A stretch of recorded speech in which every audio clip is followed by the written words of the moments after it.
بابے نے لمبا سا سانس لیا اور بولا، کاکا تم چاہتے کیا ہو؟ میں نے عرض کیا، کیا آپ کو واقعی سونا بنانا آتا ہے؟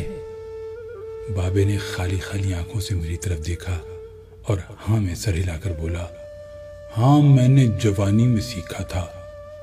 میں نے عرض کیا، کیا آپ مجھے یہ نسخہ سکھا سکتے ہیں؟ بابے نے غور سے میری طرف دیکھا اور پوچھا، تم سیکھ کر کیا کرو گے؟ میں نے عرض کیا، میں دولت مند ہو جاؤں گا۔ بابے نے قہقہ لگایا، وہ ہنستا رہا، دیر تک ہنستا رہا، یہاں تک کہ اس کا دم ٹوٹ گیا اور اسے کھانسی کا شدید دورہ پڑ گیا۔ وہ کھانستے کھانستے دورہ ہوا اور تقریباً بے حالی کے عالم میں دیر تک اپنے ہی پاؤں پر گرا رہا۔ وہ پھر کھانستے کھانستے سیدھا ہوا اور پوچھا، تو تم دولت مند ہو کر کیا کرو گے؟ میں نے جواب دیا، میں دنیا بھر کی نعمتیں خریدوں گا۔ اس نے پوچھا، نعمتیں خرید کر کیا کرو گے؟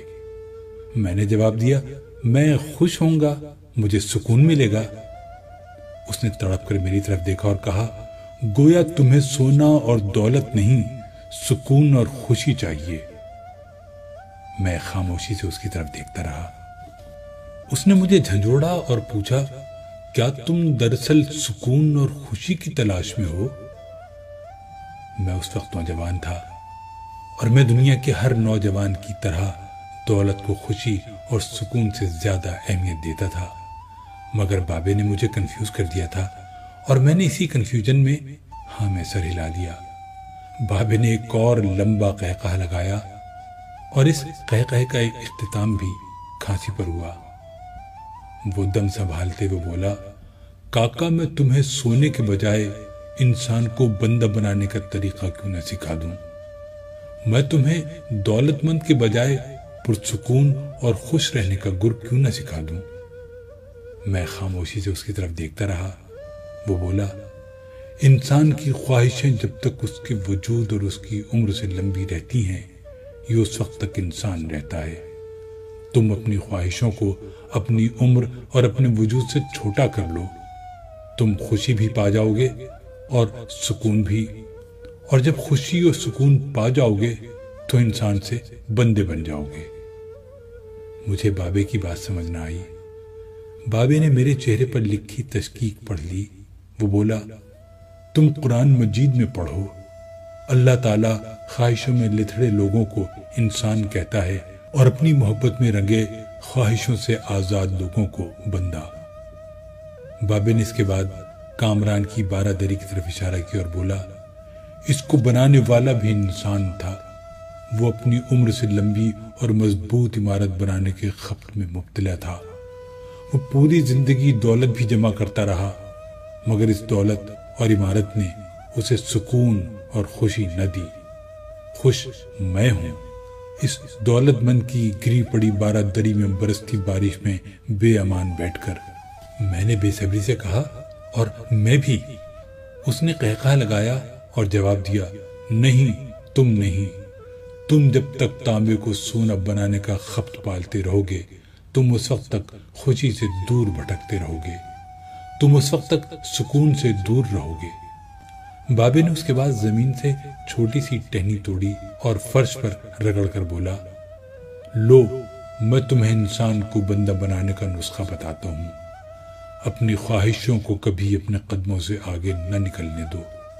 جو مل گیا اس پر شکر کرو، جو چھن گیا اس پر افسوس نہ کرو، جو مانگ لے اس کو دے دو، جو بھول جائے اسے بھول جاؤ۔ دنیا میں بے سامان آئے تھے، بے سامان واپس جاؤ گے۔ سامان جمع نہ کرو، ہجوم سے پرہیز کرو، تنہائی کو ساتھی بناؤ۔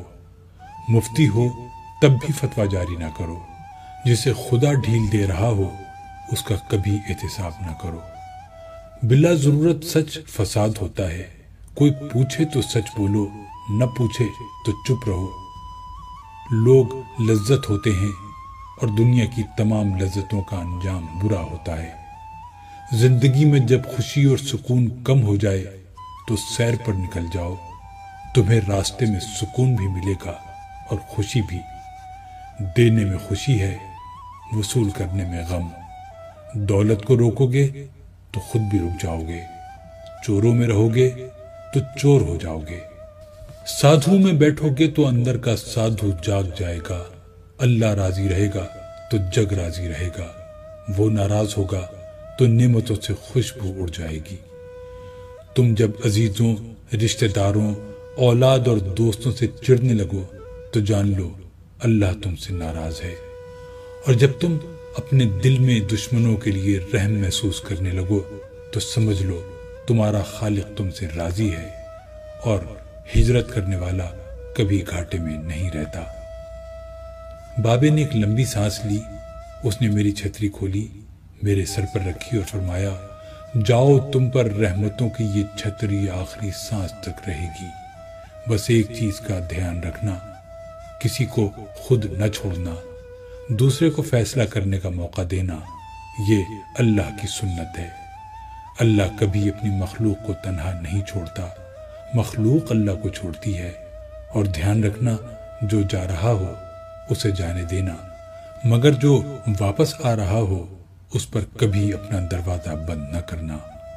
یہ بھی اللہ کی عادت ہے، اللہ واپس آنے والوں کے لیے ہمیشہ اپنا دروازہ کھلا رکھتا ہے۔ تم یہ کرتے رہنا، تمہارے دروازے پر میلہ لگا رہے گا۔